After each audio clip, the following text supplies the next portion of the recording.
Mana yang didahulukan? Dana darurat dulu atau lunas hutang dulu?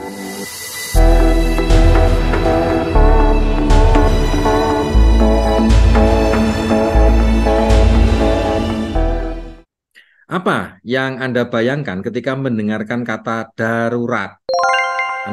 Persepsi Anda apa kira-kira? Jadi dana darurat itu adalah dana untuk antisipasi keadaan yang mendesak di mana terjadi sebuah risiko yang tidak diharapkan dan belum dianggarkan. Ya, dianggarkan itu artinya keadaannya belum dianggarkan. Kira-kira begitu ya.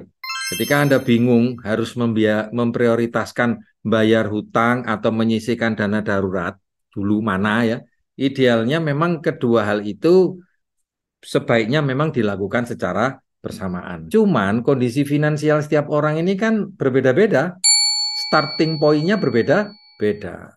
Anda mungkin saat ini sedang menghadapi situasi krisis ya, di mana cicilan itu harus dibayar, tapi kondisinya juga nggak punya dana darurat sama sekali.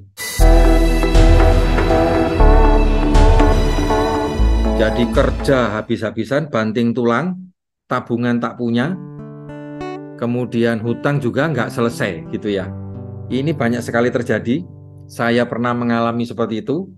Saat itu saya membutuhkan pertolongan.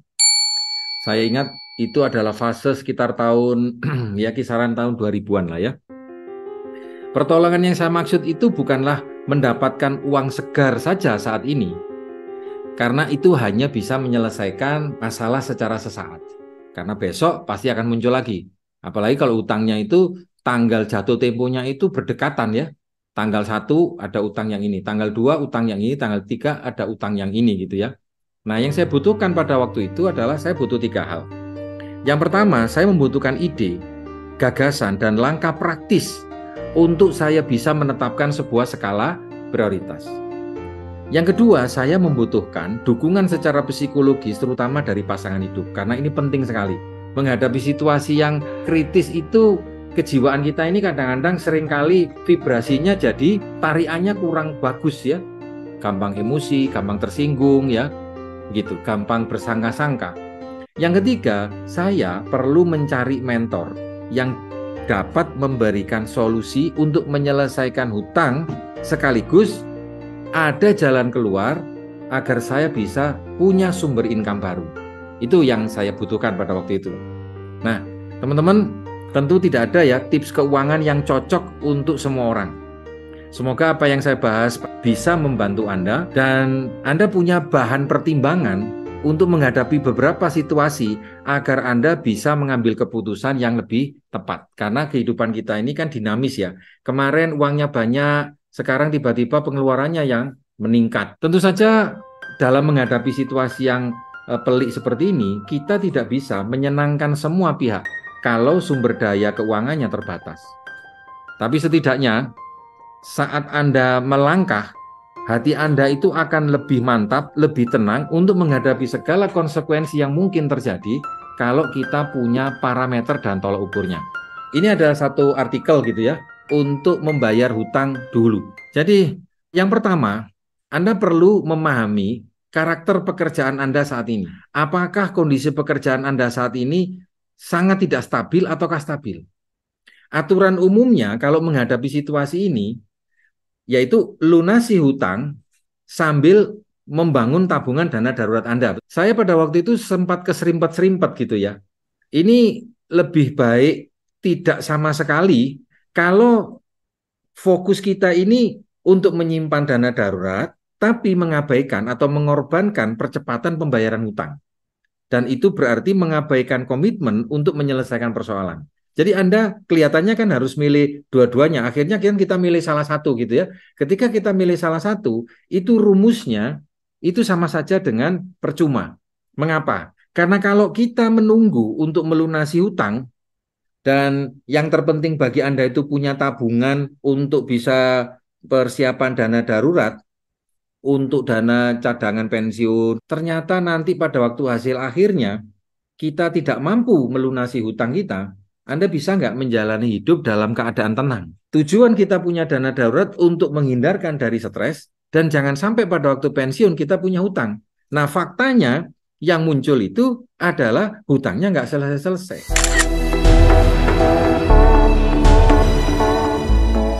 Bicara mengenai masalah hutang ini perlu beberapa pisau analisa. Yang pertama kondisi pekerjaan Anda tadi.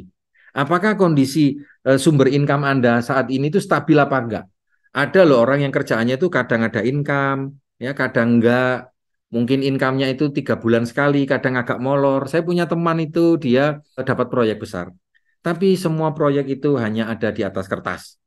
Ya sudah ditunggu 3 bulan, 6 bulan, sampai 1 tahun, tidak nongol-nongol. Begitu keluar nongol itu bisa sampai untuk hidup 2 tahun. Setelah itu paceklik lama gitu ya.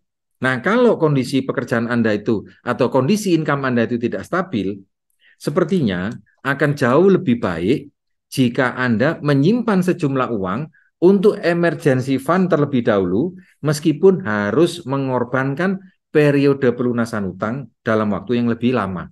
Anda bisa memperhatikan bahwa dana darurat ini akan sangat berguna apabila kita kehilangan pekerjaan. Ya, kita tahu ya, ada pekerjaan itu jarang sekali orang itu bekerja sekali dan untuk selama-lamanya.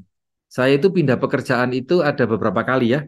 Pertama di perusahaan otomotif, yang kedua di perusahaan broadcasting, yang ketiga di advertising. Sisanya saya usaha sendiri. Jadi jarang saya jumpai ada orang begitu lulus terus kerja sampai meninggal itu jarang itu. Rata-rata itu ganti-ganti gitu ya. Jadi dengan kita kalau kondisinya itu tidak stabil, maka dana darurat itu bisa Anda gunakan untuk mencari pekerjaan baru dan agar bisa untuk bertahan hidup sampai kita ketemu pekerjaan yang baru. Apalagi kalau kita ini punya bisnis sampingan macam-macam.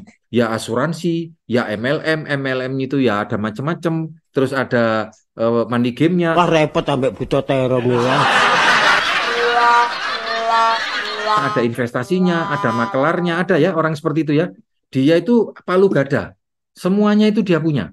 Kondisi ini akan lebih baik daripada tidak memiliki dana darurat. Itu akan membuat kita terpaksa untuk mencari pinjaman lagi. Dengan kita punya dana darurat, itu akan memberikan rasa ketenangan. Meskipun kita terpaksa harus pinjam lagi. Tapi dana darurat tetap kita pegang. Pertimbangan yang kedua, sebelum Anda memutuskan, yaitu bunga pinjaman. Pertimbangan yang kita harus pikirkan, saat Anda punya pinjaman, mana yang harus Anda bayar dulu? Ya, kita tahu ya, kita punya utang itu kan jarang satu ya. Biasanya utang itu kan bermacam-macam. Utang dari utang untuk KPR, utang untuk sekolah, hutang untuk pembelian-pembelian sesuatu. Ketika banyak hutang yang harus dibayar, saya pernah lihat itu teman itu dia nunjukkan list, itu satu lembar ada lebih dari 60 list orang yang harus dibayar. Ada yang harian, mingguan, bulanan, ada yang 3 bulanan. Ngeri itu ya. Kita harus mempertimbangkan mana yang harus dibayar dulu. Maka yang perlu Anda perhatikan adalah besaran bunga pinjaman yang harus Anda lunasi. Jadi Anda hitung bunganya. Kalau bunganya rendah, sebaiknya Anda lakukan 2 hal bersamaan. Kalau bunga utangnya itu rendah semua, maka Anda bisa lakukan dua-duanya. Punya dana darurat dan juga punya pembayaran hutang, pelunasan hutang, debt cancellation. Tapi ini saran ya. Dan Anda usahakan tetap bayar ya, minimum cicilan setiap bulan sambil Anda menyisihkan uang secara konsisten. Artinya ketika hutang itu dirubah dalam bentuk tenor yang lebih panjang, Anda bayar yang minimal supaya alokasi dana Anda bisa digunakan untuk yang lain-lainnya. Berapapun nominalnya, memiliki emergency fund itu akan tetap membantu ketika kita ada keperluan mendesak. Jadi jangan sampai kita hanya untuk bayar utang aja, tapi untuk kondisi darurat, tiba-tiba anak yang sakit, kita nggak ada dana. Karena kita tahu bahwa beberapa asuransi tidak bisa mengcover jenis-jenis penyakit tertentu. Misal, kalau Anda punya asuransi, itu baru di-cover ketika rawat inap. Kalau tidak rawat inap, tidak di-cover. Atau rawat inap, tapi minimal bill-nya di atas 500.000 itu contohnya. Gimana kalau kondisinya terjadi seperti itu? Atau tidak sengaja anak kita naik sepeda, nubruk anaknya orang lain, dan anaknya orang lain itu kebetulan dia yang jatuh, masuk selokan. Terus bagaimana solusinya? Saya punya saudara, punya anak, ada temennya naik sepeda mini, terus didorong, masuk ke selokan jahitan 6. Tidak punya BPJS orang tuanya. Akhirnya kan mengeluarkan dana darurat. Tetapi jika bunga pinjaman yang kita punya itu nilainya cukup tinggi, misalnya sampai 8% ke atas, sebaiknya mari kita fokuskan untuk melunasi hutang dengan bunga tertinggi dulu, lebih cepat itu lebih baik. Yang ketiga, besaran dan risiko pinjaman. Jadi pinjaman itu ternyata ada risikonya ya teman-teman ya.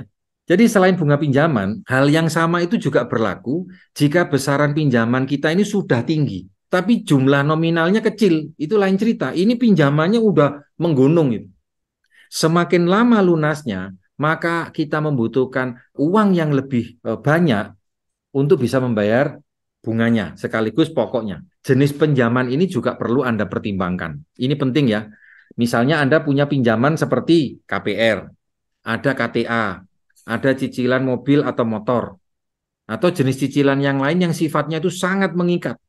Itu sebaiknya perlu diprioritaskan. Karena kalau tidak, biasanya pinjaman-pinjaman jenis ini itu akan menghadirkan sebuah konsekuensi yang itu bisa mengganggu pekerjaan kita. Karena kita telat bayar. Misalnya ada denda keterlambatan. 2, skor kredit kita itu jadi turun. Atau yang mengerikan ini, yang peminjam ini minta bantuan debt collector. Ya, saya dulu pernah mengalami satu kondisi yang tidak nyaman pada waktu saya ngisi seminar, ada orang nagih, itu ditunggu orang banyak, tukang tagihnya itu lebih dari 4. Anda bisa bayangkan bagaimana itu rasanya. Dan dia melakukan satu pressure ancaman bagi brosur selebaran yang menyatakan bahwa saya itu punya hutang sama orang itu. Itu mengerikan nggak? Ya, mengerikan ya. Orang-orang seperti itu perlu menjadi bahan pertimbangan.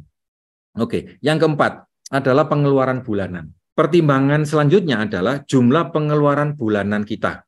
Coba Anda periksa kembali, apakah masih ada pengeluaran yang bisa dikurangi? Kalau ada, maka fokusnya bukan hanya memprioritaskan bayar hutang atau menyisihkan dana darurat, tetapi juga mengurangi pengeluaran terlebih dahulu. Jadi dengan begitu, Anda tidak perlu memilih salah satunya. Karena pengeluaran itu sebenarnya bisa dialokasikan untuk dana darurat. Misal saja, Anda menghentikan secara sementara langganan pada 3 aplikasi premium per bulannya. Katakanlah misalnya satu aplikasi 100.000 satu bulan. Berarti kalau 3 aplikasi menghemat dana 300.000. Dikalikan 3 bulan sudah 900.000. Nah ini tentu bisa kita gunakan untuk menghadapi keperluan-keperluan yang kecil tapi mendesak. Yang kelima, yaitu hutang baik dan hutang buruk.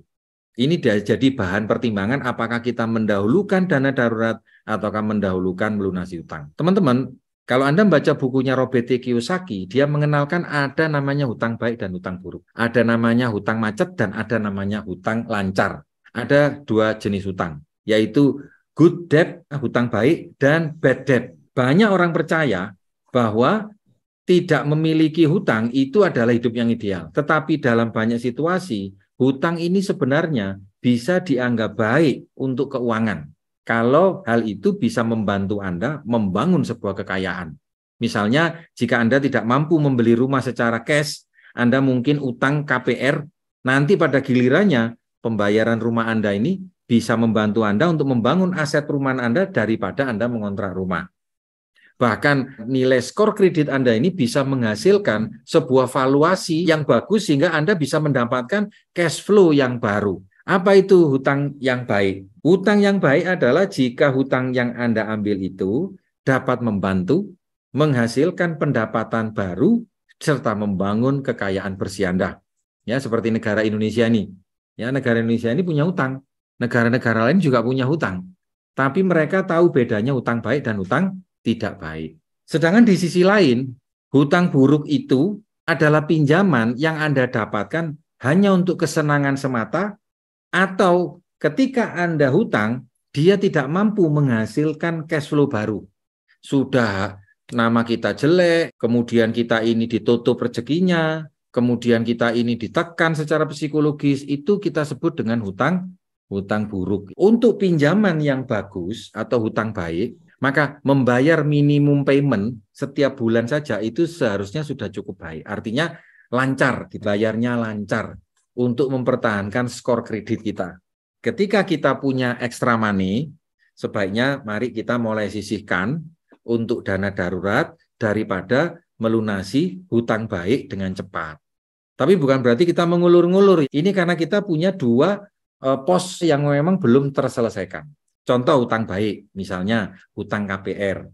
Kalau Anda punya uang, Anda lunasi KPR, kadang-kadang tidak ada untungnya. Lebih baik uang itu Anda gunakan untuk persiapan dana darurat. Hutang pendidikan, hutang kartu kredit yang dibayar rutin setiap bulannya. Tapi bukan mulur-mulur, begitu dipakai langsung dibayar. Dipakai langsung dibayar. Sehingga pada waktu sebelum jatuh tempo itu posisinya selalu dalam kondisi baik. Sebaliknya, untuk hutang yang buruk, ini teman-teman, perlu dilunasi dengan cepat. Selama Anda ada ekstra uang, maka Anda bisa lakukan. Karena semakin Anda tunda, dia akan merugikan Anda. Apalagi kalau Anda menjalankan sebuah bisnis yang membutuhkan ketenangan dan performa yang baik. Anda bisa bayangkan ya, Anda ngisi seminar, di situ ada tukang tagih, mukanya itu mengerikan kayak bajingan gitu ya. Terus kemudian di situasi itu membuat kehilangan respek dan kepercayaan dari teman-teman kita. Ini omongan tidak enak tapi ini penting. Jadi untuk memutuskan apakah kita harus membayar hutang atau menyiapkan dana darurat lebih dahulu, Anda perlu menjadikan pertimbangan pinjaman Anda ini termasuk hutang baik atau hutang buruk. Ini ada satu rumus. Anda perlu menabung jika Anda tidak punya dana darurat. Anda perlu membayar hutang jika Anda memiliki kewajiban yang mendesak untuk melunasi hutang itu. Anda perlu menabung jika Anda hanya punya hutang baik yang tidak menggerus keuangan Anda. Tetapi Anda harus mendahulukan membayar hutang ketika Anda berjuang untuk menyelesaikan hutang buruk yang berbunga tinggi. Anda bisa menyimpan uang Anda jika Anda ingin menghindari hutang baru untuk pengeluaran di masa depan. Makanya Anda perlu membuat kesepakatan dengan pasangan untuk mengatakan iya atau tidak. Ya, jangan sampai kita hutang, pasangannya tidak tahu tiba-tiba muncul masalah. Tapi Anda harus membayar hutang, mendahulukan hutang, kalau Anda punya hutang jangka pendek, yang itu bisa meningkatkan skor kredit Anda. Yang berikutnya adalah skor kredit. Apakah Anda saat ini sedang berusaha untuk memperbaiki skor kredit Anda ataukah tidak? Ada orang itu yang nggak penting, saya punya BI checking bagus, itu nggak penting. Mau hancur, mau nggak hancur, nggak penting. Saya maunya membayar semuanya dengan lunas, dengan tunai di awal. Ya, boleh-boleh aja. Tapi ada orang yang membutuhkan skor kredit. Jika Anda membutuhkan skor kredit, maka pelunasan hutang sebaiknya jadi prioritas utama. Skor kredit ini sangat penting bagi Anda yang berbisnis, karena ini mempengaruhi persetujuan lembaga keuangan atas permohonan pinjaman nasabah. Selain itu, skor kredit yang baik juga bisa memberi kita kesempatan untuk mendapatkan persetujuan pinjaman baru yang bunganya lebih ringan. Nah, karena itu salah satu upaya yang bisa dilakukan untuk memperbaiki skor kredit adalah dengan disiplin membayar cicilan tepat waktu. Bila Anda bisa melunasinya lebih cepat, maka itu akan lebih baik. Itulah sebabnya teman-teman, di kondisi seperti ini tidak apa-apa ya bagi kita untuk mengurangi porsi dana darurat untuk sementara waktu, dan 6 pertimbangan yang saya tadi sebutkan itu bisa jadi bahan ya ketika kita bingung harus bayar utang dulu atau menyisihkan dana darurat. Tentu saja manajemen untuk debt cancellation tidak boleh hanya memfokuskan kepada mengelola dan menata pengeluaran, tetapi memastikan sumber income kita tetap ada dan tidak menguap. Jadi kalau kita sekarang sudah dalam kondisi ngepres ya, selalu minim ya, maka kita perlu beradaptasi dengan kondisi baru untuk membuka segala peluang dan ruang agar kita punya sumber income baru atau punya sumber bisnis baru yang hasilnya stabil, bisa naik 20%, 40% seperti yang Anda butuhkan kalau Anda punya tujuan finansial yang baik. Semoga penjelasan saya ini bisa membantu Anda untuk mengambil keputusan.